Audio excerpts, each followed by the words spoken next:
Trappes aura bientôt un nouveau maire dans ce second tour où c'était une triangulaire qui était proposée aux électeurs. La liste conduite par Ali Rabet remporte le scrutin.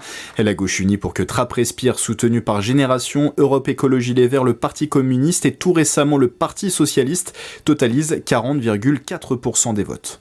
Un grand sentiment de fierté, parce que les trappistes à plus de 40% ont choisi de porter la liste de la gauche unie pour que Trappes respire. Donc, et également un sentiment de responsabilité, parce que je suis élu dans un contexte particulier, celui de la crise du coronavirus qui frappe encore notre pays. Et il y a besoin ici plus qu'ailleurs de solidarité, de services publics, d'engagement de la part des fonctionnaires, de la part des associations de la ville.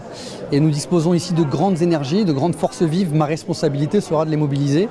L'ancien adjoint et membre de la majorité s'était présenté face à Guy Malandin, maire sortant en lice pour un 4e mandat, soutenu par La République En Marche et lâché entre les deux tours par le Parti socialiste.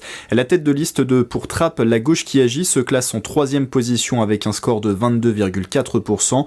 Élu en 2001, Guy Malandin passe donc la main après 19 ans à la tête de la municipalité et n'a pas décidé encore s'il siégera dans l'opposition. Je garde le souvenir d'avoir fait au mieux. Rien n'est parfait, il y a toujours des choses à faire.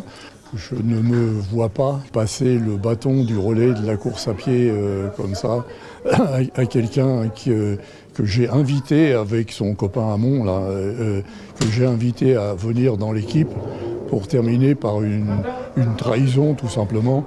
Distancé de 10 points au premier tour, Othman Nasrou, lui, arrive à la 2e place avec 37,18% des suffrages, mais avec un écart qui s'est resserré, 161 voix entre sa liste engagement Trappes Citoyen et celle d'Ali Rabet. En duo avec Moustapha Larbaoui pour le scrutin, il envisage de déposer un recours suite aux résultats de ce second tour. Nous avons fait, le chemin que nous devions faire pour proposer aux trappistes une autre alternative que l'élection de M. Rabet, parce que je considère que ce serait totalement catastrophique pour Trappes. Je le dis et j'en parle au conditionnel, puisque au regard des conditions dans lesquelles s'est déroulé ce scrutin, au regard des attaques personnelles, des méthodes qui ont été employées, nous envisageons de déposer un recours. À noter que la participation est en hausse à Trappes, 38,25%, soit à 4 points en plus par rapport au premier tour. Conseil d'installation prévu ce vendredi 3 juillet à 19h en mairie.